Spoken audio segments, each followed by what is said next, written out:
You should be able to unmute yourself. And hey, everyone else All right. here. Yeah. Okay. Hey, how you doing, man? Yeah. Good. Thanks. All good. How are you? I'm good, man. Thank you for joining. I know you closed some interesting deal, man. So whatever you're open or willing to share, I think will be really, really awesome for everyone to hear. Yeah. Well, I mean, we as I wrote in the chat, I just wanted to share that we did an LOI with a buyer for a business that we have for sale, and I mean, the process for us getting to the point of doing this hasn't been, has taken a while. So I think that's important to understand too. That sometimes takes a bit longer maybe than you want to. So we started having conversations with this company already in spring of 2023, and it's a Scandinavian company in a bit of an unusual industry. I can't share that. So they were trying themselves at that point and said to me that they had two brokers that they were working, one in Canada and one in the US. They wanted to that they were supposed to help them sell the business. So we kept in touch, and in October, November, we had a conversation again, and then we basically started off with a little bit of a consulting relating to what it means to sell and how that works and how could they improve the business a little bit in sort of in preparation for the sale. So that's kind of what was the first engagement. After that, we then went deeper in December and started preparing for a memorandum, basically, or a summary teaser document that we could then take to the market. So I think that the main three focus areas that we had was, their role in the business. Like most people know, SME owners tend to be very, important for their business. We try to shift them out as much as possible. And then, of course, the marketing side, they didn't track anything. They didn't have any control really about where the clients were coming from, what the cost of acquisition of clients were, etc. So we started working on that a little bit. And then, of course, preparing the financials to make sure they understand that, it's very important that you show good numbers and solid numbers in preparation for a sale. So those are kind of the things that we worked for a few months on together. After we then basically went to the market 1st of February, and it should be said that they have been trying themselves for 2 years pretty much, and they've had a lot of conversations, or a lot, maybe 5 or 10 different conversations, which led to nothing. Because, and I know now why, because they really wouldn't know how to talk, or they didn't know how to talk to a buyer, right? So then we reached out to around 400 or 500 people via LinkedIn, mostly Sales Navigator in their industry. And we did that via our virtual secretary who reached out, and then we had conversations. And so we got 5 conversations started. In the end, we had a quasi offer and then one real offer. So, and the real offer is the one we signed LOI with now. So that's basically the process in a nutshell of how it came about. So I don't have any questions on Good that. stuff, man. Yeah, I appreciate it. Thank you for sharing. So maybe if you can share just to give people ideas, like what what are the top line numbers of the business and maybe kind of like what's the agreement with them and Yeah, how did you negotiate specifically that yeah, agreement? I think that'll be helpful. yeah, sure. So the business is doing around $4 million or euros, and around about 1 million EBITDA. So the conversation for me, I start off as a consultant, and I think we charge $2,500 for 2 months. After which they would then say, okay, look, I think we can get ready to go to market now. I said that's going to require more work from our side, so we wanted to increase the retainer. So we increased the retainer to around $4,000 a month.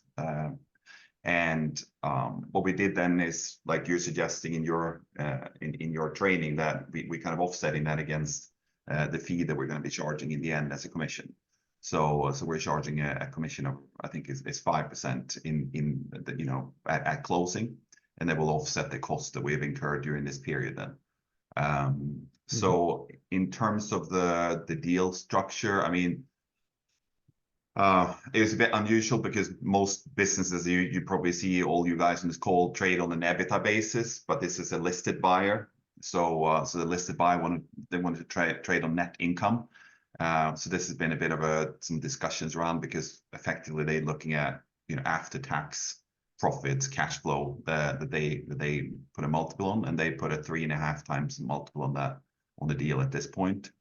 And we are trying to get as big of a portion as possible, of course, in cash, which is, you know, what every vendor wants or every seller wants. And I think we have been at 100% at closing. I think they're probably going to want to try to hold back a little bit. However much that is not specified in the LOI, but I would expect 10 to 20% or thereabouts. So around by 80% day one, which I think is a fair deal for them. And the multiple as well is relatively high for their industry. So let's say the EBITDA will be around 3 times, or maybe depending a little bit over. And I think that's pretty much in line with market. I think for their industry, like without mentioning industry, probably is a bit lower normally. So we kind of managed to get that for you know, to a good level. Good stuff, man. Thank you very much for sharing. I don't know if anyone here have any questions they maybe want to put in the chat or Perlo. Yeah, this is good. This is good. If anyone got any questions, just feel free to put it in the chat. I think while you do that, Moran, I think, you know, to add to that, you know, kind of from a perspective of a little bit context for everyone on this call who's doing deals now like this, hopefully. I think it's important to understand how much value we can bring. I think I wrote that in the WhatsApp group as well.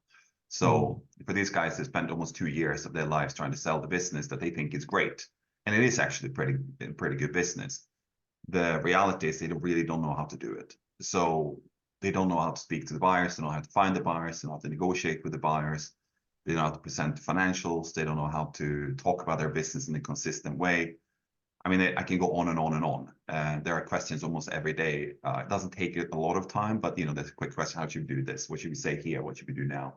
Now, since we're in due diligence, so I think that's something for everyone to take to heart. Really, that you know, that it is a very valuable service. Even though sometimes people say, "Oh, you're going to charge 5% commission or 7% commission." Well, that's true, but without that commission, they might never ever sell, or they might not sell for, you know, or they might sell for a fraction of the price. So I think most of the time we're leaving a cost at those levels, frankly. Yeah, and you can always add your commission on top. So let's say someone want to sell their business for $1 million, you just tell them, cool, I'll just add my 5% on top of it, and they'll still get their 1 million, right? So it's a no-brainer for them. I see questions in the chat. One Carlos is asking, how did you come across the seller? And also Anita is asking, like, how long it took you to close the deal with the seller? You mean, okay, so how long, sorry, where did we find it? In this case, we came across that from a site where people are looking to sell businesses. It's a European site, so it's similar to Biz Buy Sell, but it's not Biz Buy Sell. So that's where we came across this one. Generally, though, we come across them via outreach on LinkedIn for other deals we've done. So we reach out to company owners and have conversations with them, and those conversations are relatively open in the beginning. So that's why it kind of leads to consulting as first step to try to So on the website they were listed with a different broker, or they listed directly themselves as for sale by owner? They were listed directly themselves, not sharing that they had 2 brokers. At that point, yeah, exactly. So God knows what the broker's been doing. But so that was the first question. The second one, what was the second one? How long did it take us to? How long it took you, to finish, to close the deal with them, I guess. To get the LOI signed, that took us from start around about 2 months, 2.5 months from the first conversation. Good stuff, man. Yeah, I think that's pretty much sums up. Like, what's the process that you go through in the due diligence? Like, were you the one supporting them, like the buy side?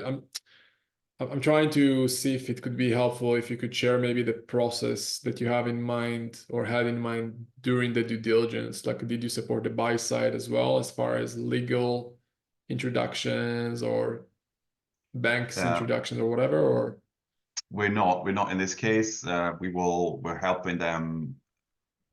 We're helping them help their accountants and lawyer primarily, and having those conversations.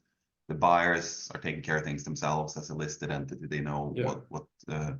So I think, you know, I mean, most of the time, probably the buyers isn't a listed company, but they should know what they're doing themselves, really. Otherwise, I don't think the seller is going to get a good price or get a good deal otherwise.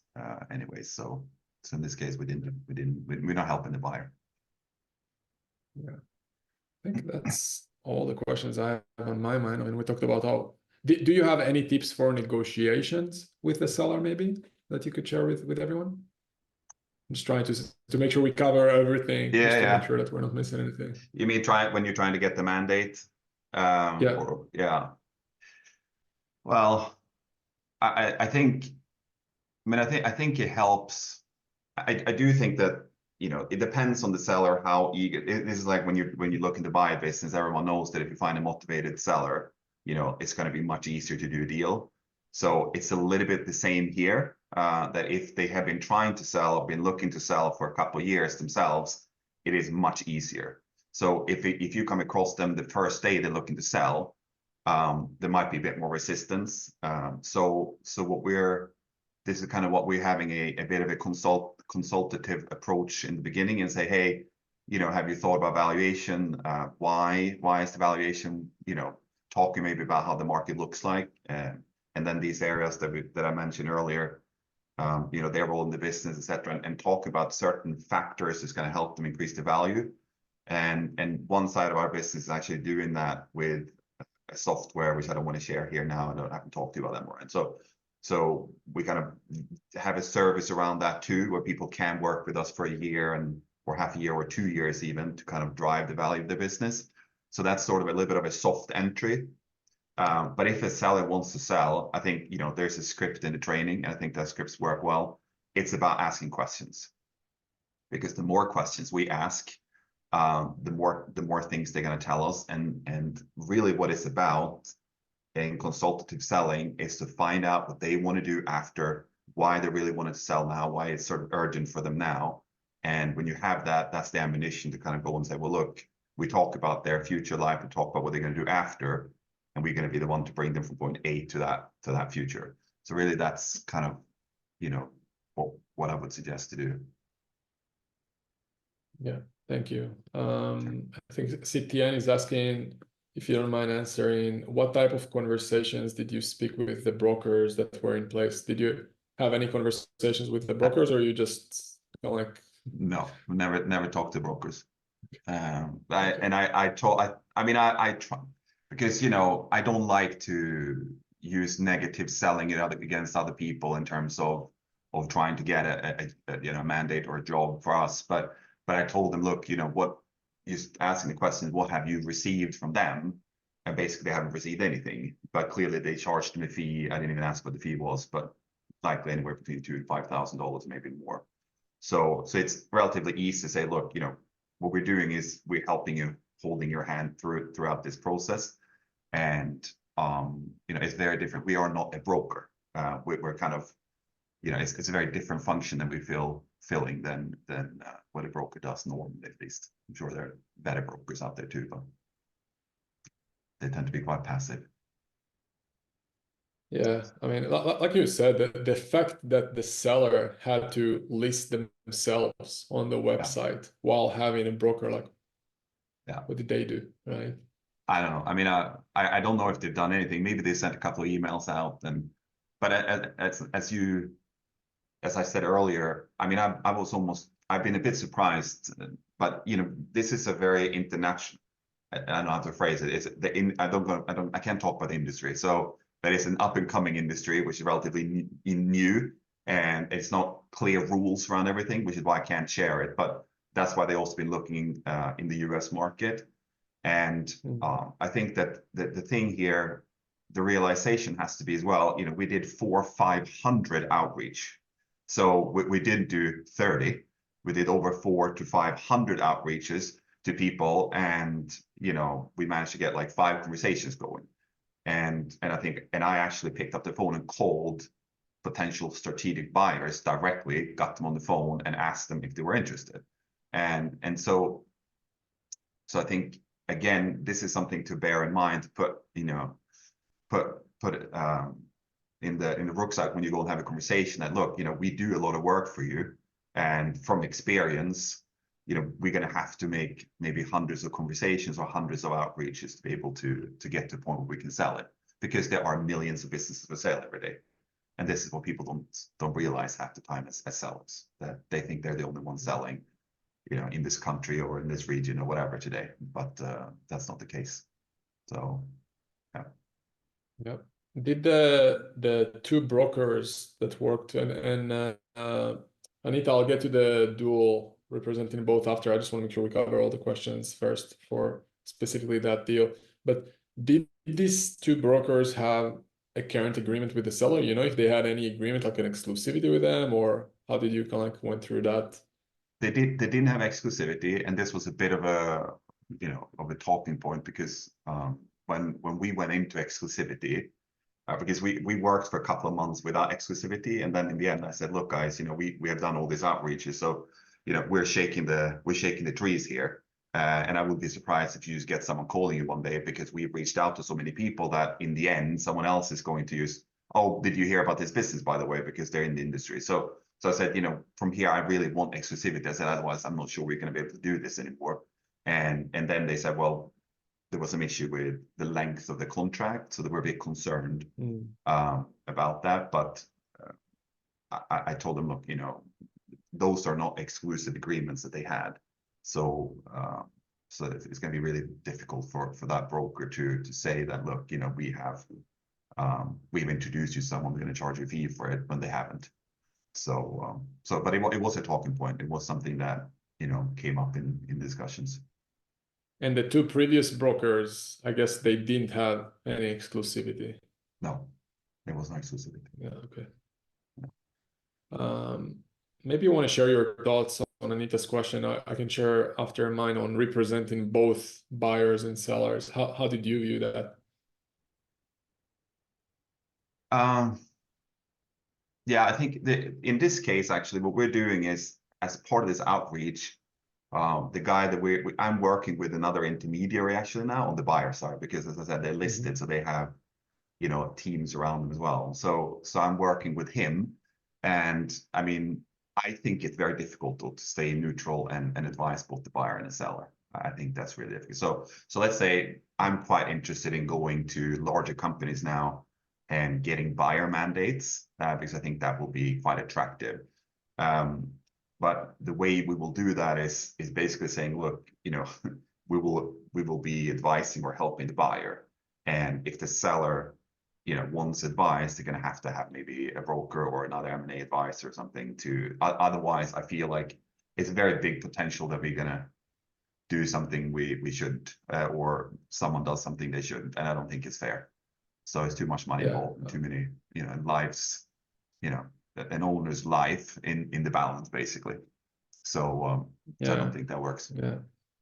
Yeah, I'm on the same page. I mean, I know people are doing it, especially in Europe and in the Dubai area. They represent both buyers and sellers, and that is a more of a guarantee that they'll get paid, because they make sure that the escrow monies go through their people and whatnot. So and they also take less percentage from each. It can work, but I don't think it's fair, because you can't really be objective, like Perlovi said. And also, in some states and countries, you need to make sure that you like that it's transparent. Like, you need to write it in the agreement. Both sides need to know that you're doing that for it to be legal. But I'm not here to give specific legal advice. So I suggest to either avoid that or consult your whoever's going to support you on the legal side. Yeah, okay. So Tian, hopefully that answers your question as well. Yes, NYC is one of those states. Okay, sweet. Yeah, exactly. So up to you at the end of the day, guys. It's your business. Yeah, exactly. I think it's it's. I mean, it doesn't mean you can't take a fee from them, but you need to make it clear who you're working for, which is why it's called buy side or sell side advisor. I mean, that's kind of how the big guys do it. So yeah. Yeah. But I think, again, remember the network that is here with Moran has, you guys have buyers, big amounts of buyers available. And I think if you want to focus on a certain industry, which is something that we will probably do going forward more so than just being finding a random seller. So if you can focus on certain industries where you have a buyer, I mean, this process is going to go so much quicker because you may even know the buyer, or there is a list of buyers in this industry that you've spoken to. So it makes it easier, it fast tracks everything, and gives you an opportunity to turn over more and make more money. So yeah. No, this is gold, man. This is awesome. Thank you for sharing. I'm so happy that I hear it from other people instead of just me ranting all the time and talking. I think this is super valuable to hear other perspectives on this as well. Yeah, good. Thanks. So super appreciated on that. No Yeah. worries. If there's anything else you want to share, feel free. Like I'll just shut up and let you talk. It's up to you. Oh, we can talk all day about this. It's like you said on one of these calls, you don't have enough people to talk to about, talk about these things with. So we can probably talk all day, but I guess people might want to get back to doing, the things they need to do every day. But I mean, it's fascinating. It's fun. Go and pick up some skills in terms of business building, etc. from Moran or other people, and bear that in mind when you talk to these owners, because a lot of the time you get totally, it's fascinating still to me, having been in this industry or advice or whatever for I don't know how long. It's how little some owners know about their own businesses. So they really do not know anything. They just know that I can find that client and we can service that client, and that's it. So it's like, from their perspective, what is sales and marketing? Well, it's just me finding a client, and then we have this team here in the delivery service, whether it's building a roof or a house or selling a car or medical, whatever. I mean, it's really interesting. So the function of someone like us being able to advise them, of strengthening the business for a future sale is endless amounts of potential in it. So challenge is, how do you find them? How do you make sure they understand the value that we bring? But I think it comes down to what is it that they want and what is it that they need, and I think focusing on one area at a time is preferred. And to say, because I've tried in the past, like, look, we can help you with A, B, C, D, E. And they go, well, I don't need help with any of those, or I need help with only one of those. So I don't want that, right? So it's trying to be very distinct in what we portray or tell them that we can offer, and then and tell them that, explain that the value increase in the business is significant from whatever we do, and that should help. So, but I will shut up now. As I said, I could probably talk about this all day. So we'll. No, you're gold, man. You're gold. I'm sure everyone will get a little value from this. So thank you Sure. very much. No worries. Good. Good stuff, man. I will just give a quick update for everyone. So let me share my screen real quick. So we're added a new training inside a portal, and I think you should get it automatically. If you don't see it inside your portal, just message support and we'll add it. So some of that stuff is from our accelerator, and it's we're going to call it a bit Acquisitions Advisor Plus. So this is the more detailed stuff on how a deal can look like and work, as far as things like lenders, lawyers, debt. So a lot of the basics on what it's even debt financing. We also have a Rolodex here of banks that you can introduce to the buyers. I'll need to go through it myself just to make sure everything is relevant to advisor, but it's a lot of the stuff that we do to work with buyers that I think could be really beneficial to everyone. Don't get overwhelmed by it. It's a lot of the stuff that we already discussed in the modules, but it's going deeper. So what is SD versus EBITDA? How to value a company in more details. So value points, returns for investors, debt to coverage ratio. So more examples and case studies on how to look at financials. And again, those are just things that will help you be more of an expert when you talk to buyers or sellers. We have here different deal structures. So if you support the buyer or the seller, you could give them an idea of what a structure can look like outside of just selling their business for whatever, $1 million, right? You have different structures on seller financing, raising debt, raising capital, and just for clarity, those videos will be positioned as a buy side perspective. So a lot of the structures, like you'll see videos of mine talking about the deal from the buy side and what it looks like to buy a business, but those could be positioned for both buyers and sellers, right? Same for due diligence. You have a lot of notes here on what due diligence looks like. So financial due diligence, commercial due diligence, legal, and you don't necessarily need to like become the expert at those things because you don't need to do those things yourself. Like when it comes to due diligence, the buyer and the sellers will hire their advisor. So like Perlov said, they have the buyer that's coming with their team of lawyers and accountants to do basically those things. But it's good for you to know what the buyer will do during his process of buying a business. And when you talk to the seller, you can manage the expectations with them that this what the process would look like. But again, it's not something that you need to do. It's just something that is good to know as if you want to go deeper as far as adding value to the deal. So yeah, go through that in your free time and let me know if this is valuable, and if there's anything else you feel like you need us to add, we'll do that. I think we might be able to, and might be a good idea to add some more training on helping them increase their value before you position them for sale, like we discussed right now with Perlov. So I know what you have in mind there as far as the different softwares. So that's something that if you feel would be valuable for everyone, I might think about creating a separate training just on that.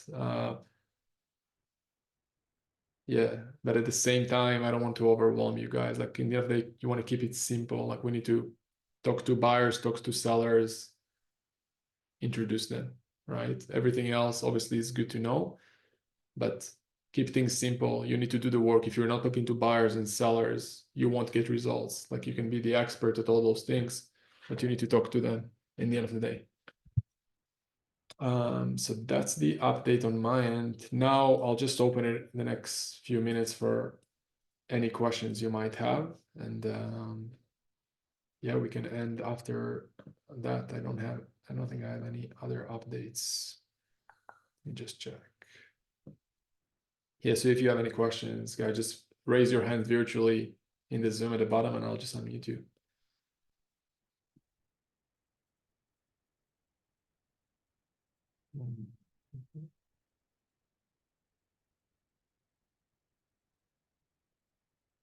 No one have a question? Everyone's good? Everyone's good to go and do deals? Ah, Tian, that's a question. Yeah, let me unmute you. Yeah, by the way, for you to hey, how's it I tried going? to raise it. Just yeah, it should be at the bottom at the yeah, there Yep. you go. Juan Can you Carlos can just you did you guys see it? hear Like me? that thing. You I can guys hear can you, hear yeah. me, right?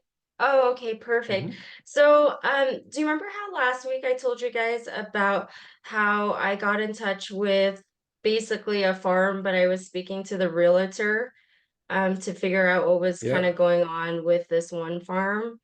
So I tried to I did team up with Philip because he specializes in farm to get more information. But basically, the case is there's a farm that's for sale, but they only want to sell the land and everything that sits on the land, but they don't want to sell the business.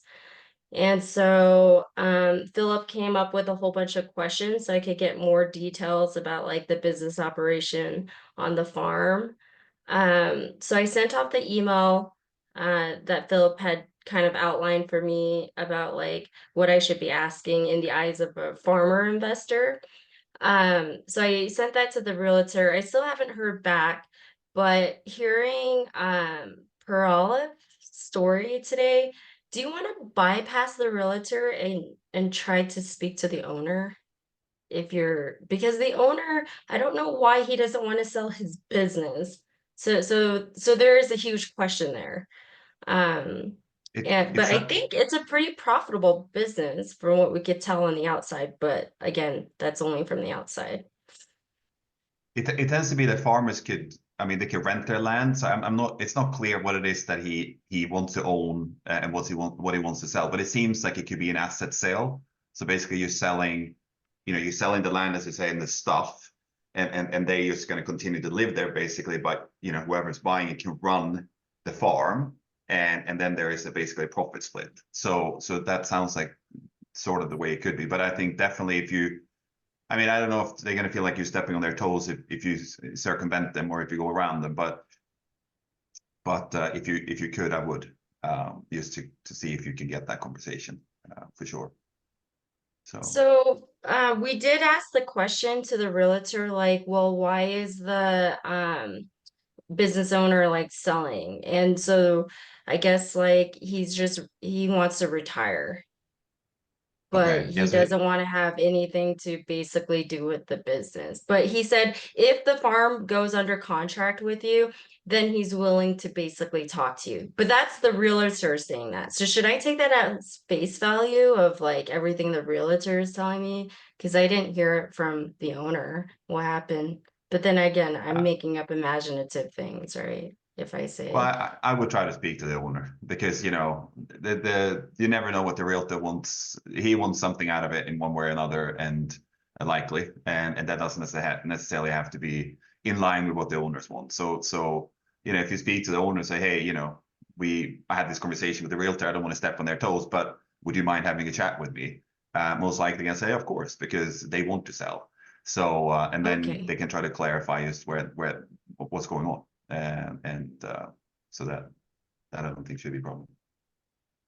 Okay, So so I'm not really stepping on anyone. Well, are you constantly stepping on people's toes anyways in this If industry? they have an exclusivity, they will tell you, like with any broker or whatnot. And I mean, you don't know yet if you're stepping on anyone's toes. If you are, then they'll let you know. Okay, that's just a part of the process, right? Yeah. yeah, Right. it's like I called Okay. these guys in Scandinavia, and they had two brokers already working for them, supposedly. Yeah. So I had no idea until way into that process. So, but I mean, it's it's not for the faint of heart, and there's going to be people out there trying to take your business away from you. So it's just to go for it. Okay. So, when I was speaking to Philip, he said when you reach out to the realtor, what you want to say is that you represent basically like a large community of investors that really want to look at this farm and everything like that. So that's kind of how we kind of opened up the conversation again with the realtor. But if I was to come and speak to the owner at this point, if I'm trying to add value, is it strong to come in and let him know, like, hey, as an acquisition advisor, I'm really trying to basically maximize your exit. I know you just want to sell this land, but I also think that you could sell it for way more because you have an actual operating business that has been there for 20 years, and you supply a lot of, you know, blueberries and avocados. I might Um, pass it on to Moran, but from my perspective, I wouldn't say anything because I don't you know won't say anything. anything. So I would Oh, just say, hey, do you want to have the conversation with me? We help company owners to sell their business, and we do that to the best of our ability and trying to get a market better than market price. I'm not going to say we're going to sell it for much more than anyone else because whatever they always going to remember the things that is really hard to deliver on. So if they don't remember anything else, they're going to remember that you promised you're going to sell it way above market. So it's more about trying to have the conversation, open up and see, is it okay if we have this chat? Because I know there's a broker involved, but there's also a business here. So what's the deal? And okay. then revert to asking questions. So how, if we could help you, how would that look like? And Okay. there's nothing wrong with saying you have buyers, and for sure. So Okay. Okay, that I sounds agree. And good. I'll So just just add to kind of it. stay neutral.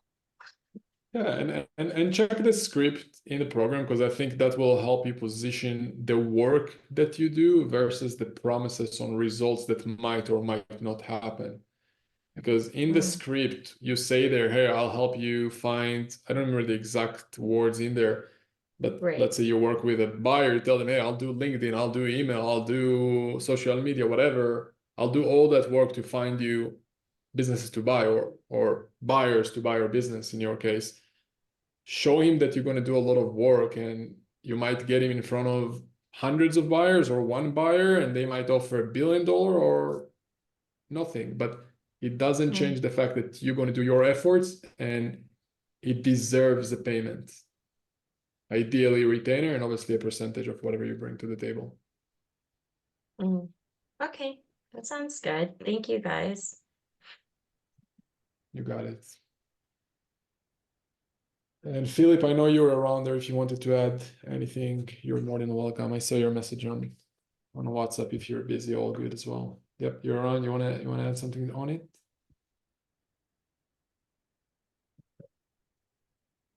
Oh, do I? Am I on the spot? Yeah, you are. All right, sorry, I've had some business things to take care of. I've been in and out here in the conversation just a little bit, but I think we were talking a little bit about Tian's deal, it sounds like, and it sounds like she's doing her due diligence to try to get in contact and get some information. I don't have anything. I gave her a list. I think you've been working on it, haven't you? Okay, yeah. Sorry, Yeah, I've been kind of in and out, so I'm trying to catch back up here. I'm sorry, guys. No,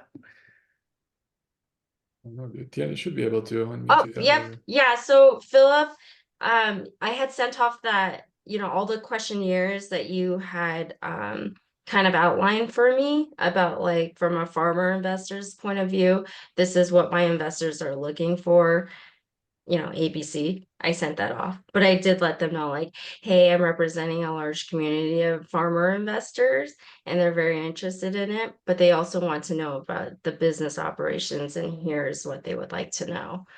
Um, but if I don't obviously hear back, don't you guys think the next step is that I should basically knock on the doors of the owner, or should I just actively do it now? Or what do you think? You got nothing to lose. Yeah. I have Go for nothing it. to lose. Okay. Go for it. Go for it. Make the Go call. for it. Okay.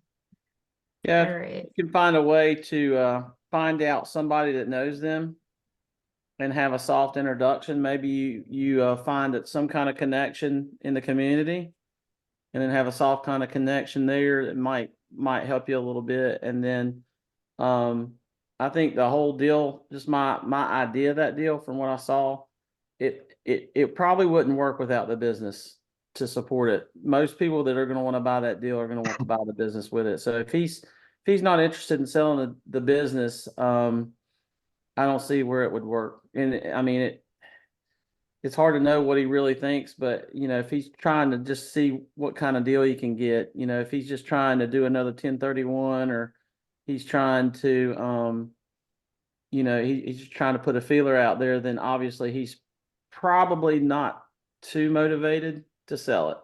So those are the things you gotta find out. How motivated is he really? I mean, I know the story. He's got a story about his wife had passed, and that he's just kind of done with it. That could be true. It also could be that he's trying to put feelers out there and see what he can get in this market. He's a little nervous about his contracts that he's got. I mean, those are the things that I've just come to my head. Why?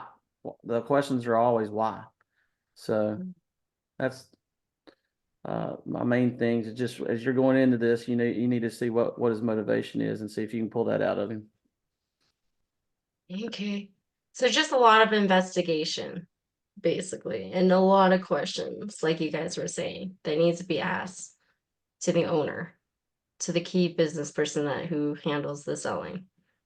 Yep. But he's got to be comfortable to talk to you. I'm thinking about my dad here. Somebody Yeah. rolled up to his farm and is like, "Hey, I'm going to help you sell this farm. I know she got it listed." He's still Gonna going to take be his gun out, suspect yeah. because that's just how he is. He's not going to just freely give up information. You're going to have to work for it. Okay. Okay, that sounds good. I will tighten up my people skills. Good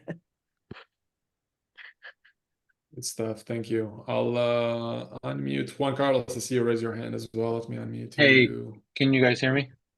Yes, sir. How's it going? Hey, hey everybody. Tian, so with your deal, I'm a real estate agent here in Wisconsin. Sometimes, when a seller is selling some sort of land, sometimes the real estate agent can be the negotiator or the person in the middle to um kind of withhold information from you. But if you're able to go onto the MLS, is it listed on the MLS? Yeah, it's listed on the MLS, and then also they have a website on the farm where you can actually call the farm and speak to the employees. And I actually think the owner is like there every day, so you probably could just call and ask for the owner, probably, or get Okay. his email. But the Maybe that MLS is maybe on there. okay, yeah, because sometimes on the MLS, you could just go onto like the documents and see, maybe he is selling the business, maybe not. I don't know if you already did that, but they already give you all the documents that you need to know where to go forward. And maybe the listing agent is kind of like scared to lose that commission, depending on how much money there's going to be made there. Um, Oh, okay. Other than that, thank you, Moran, for giving me the opportunity to speak, and giving us this Awesome. platform. Thank you What for I've been sharing those good words. Go ahead, Yeah, sorry. those were excellent solutions for sure, 100%. um, I joined acquisitions maybe I think it was in 2020, like the end of 2020. But that was more, it wasn't much more as an advisor. It was more is just buying a Buying a business. business.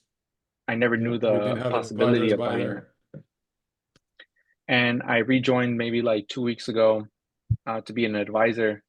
And since then, I was able to meet with 4 sellers, either in person or in through phone.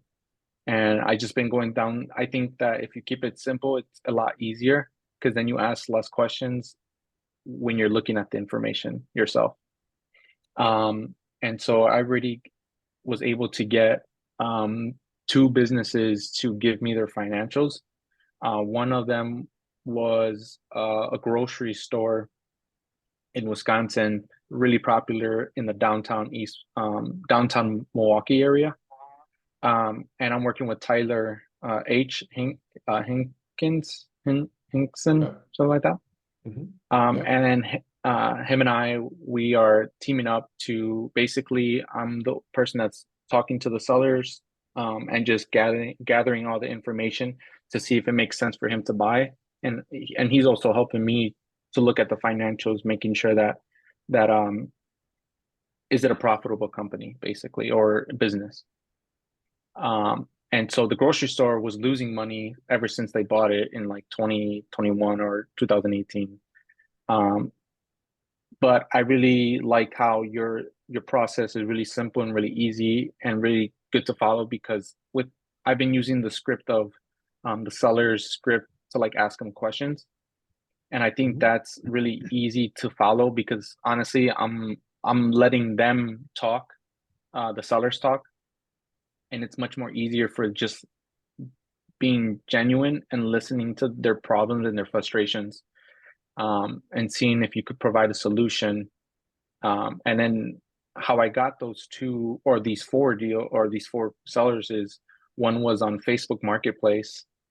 2 of those were on the BizBuy something. Business It sell. was just Yeah. the BizBuy sell. It was just the seller, and I think the other one was another on Facebook Marketplace. That's awesome. Yeah. Facebook And Marketplace, yeah. This is fun. yeah, um, and so my question is that when someone is saying, "Hey, are you the buyer?" Um, what would be basically an objection handler to be better prepared for someone who's like, hey, I have someone that is on my team that buys businesses. You know, how I know that from my position it's different from your position, right? So any advice that you would give me to you know, better be a little bit more on point and more fluid? Yeah, so I think even if you want to buy the business, I found out that positioning yourself as an advisor will actually open the door faster for you, because you're coming as an objective, non-hurting person who just want to help and introduce to other people in your network. I think I even showed you guys an example in last week or 2 weeks ago of a conversation that I had with a business owner on LinkedIn, telling him, hey, have you ever thought about selling your business? Because I might have buyers for you. As simple as that. And just by asking that, he opened up all of his financials, and I actually look at him as a potential business to buy and invest in. So I would literally just say that, yeah, I'm just an advisor and I might have potential buyers for you, and I could help you find that buyer and potentially help you get a better price than you might get on your own. Right? I would keep it as simple as that. And even the last sentence, I don't know if I would say, because kind of like what we said in the beginning of the call, you don't want to overpromise him stuff. And I would definitely, yeah, like you never want to tell him, yeah, I can easily get you whatever $10 million for your business, because if you can't provide that, then it will be very difficult to get a deal done. If you promised him 10 and you're going to come up with an offer for 7, you're going to be like, no way, you promised me 10, I'm not going to do a deal for 7. So you need to be really careful there and just find out what he wants and just tell him I'll do my best to get you that offer or a better one. Okay, cool. Yeah, it was a bit of a rant on a simple question, but yeah, hopefully that helps. No, that does help. I think the more simple it is and just follow through the process, I think that's Exactly. what makes it Keep key. things simple. I think the more I grow in life, I realize we just need to simplify things to the basic as possible, and the more complicated and challenging and overwhelming we do it, it's too much. That's why the Advisor Plus program, I thought about adding that right away. I didn't want to do that because I know if you dive into that stuff too early, you're overwhelmed and you just won't take action. But if you keep it simple, you understand you just need to talk to buyers, talk to sellers, introduce them. Like, you need to do a bit more, but keep it as simple and you'll figure out everything else. Cool. Tomorrow I have another meeting with a seller that's looking to sell a healthcare business. That's She amazing. she has 11 employees, and she gets referred out so much, but she's getting pulled in so many directions where she's basically growing too fast. And she's 65 years old, and you know, she's already looking to go out and travel. And What's the business doing? tomorrow we're going to be looking at the financials. Very interesting. Yeah. I'll share that over to you once I get that. I'll just send you a message tomorrow on the group. Sounds good. But it seems really popular. I'll send you the BizBuy thing, and then tomorrow I'll have that conversation with her. She's already working with a broker. But it was listed by her. So again, I think this might be like per situation as well. Yeah. Very interesting. We need to add Oh, that to the program. Juan. Carlos, I would suggest in terms of the question you had before. I mean, one way of describing is, I mean, have you ever seen a house sale where there was only one buyer or one visitor? No. But when businesses are being sold, often there is one buyer. And as you can imagine, that's not going to be the best price for you, Mr. Seller. So what we're trying to do is create competition around your business. So that's how we add value. So we have a big network of buyers. We can never guarantee that there will be a buyer, but just the network we have, you know, creates more interest. And when more interest is created, hopefully or likely you're going to get a high price. So that's how I would try to explain simply in a simple way, because most people have bought a house or know how that works. So But A Juan, lot. how do you find these people? Are you using Biz Buy Sell as a means of going direct to them and then trying to, you know, work around the broker, or how you know, is it just No, through your I'm network? so with that, I don't like it's just like working with another real estate agent. Here in Wisconsin, all you have to do to be a broker is just have your real estate license. So technically, I could be a business broker, but honestly, I would rather put my position as a business buyer advisor, acquisitions advisor, just because it's a lot more freedom within with what I can do. But let's say if I go on BizBuy, I only look for businesses that are listed by the owner, and I just have to filter out through, you know, a lot of people, a lot of brokers basically. But once I find something, you know, I call them up or I text them and I just want to ask like, hey, can I get a little bit more information about this? And then they call me, or I call them again, and then I just go down that seller's checklist that Moran provided. So it's really easy, and I just go through that, and then honestly, I just shut up and just listen to them. Yeah, cool, very good. Good stuff. And let's just answer, because it might be relevant to you, Juan Carlos. I see that the presenter, who was it? She said, yeah, Anita, who is presenter right now on Zoom, asked one of my previous employers is seeking to sell his business, but he's unwilling to sell business without their surrounding real estate. Any comments? So I mentioned that again in one of the calls. I probably need to add a note on that separately in the program, but again, just talking based on my experience and my legal understanding of things, I cannot do real estate transactions unless I'm a broker licensed in the US. So I don't want to get anywhere close to that personally, because I don't want to do anything illegal. If you want to get real estate involved in the deal, bring a real estate broker to work with you and find a way to get your commission either directly from the broker, so some kind of an agreement, consulting agreement with the broker. So let's say you have an agreement with Juan Carlos saying, hey, let's split the deal and pay me a consulting fee on the side, or find a way to add your consulting fee in your initial agreement on the business side.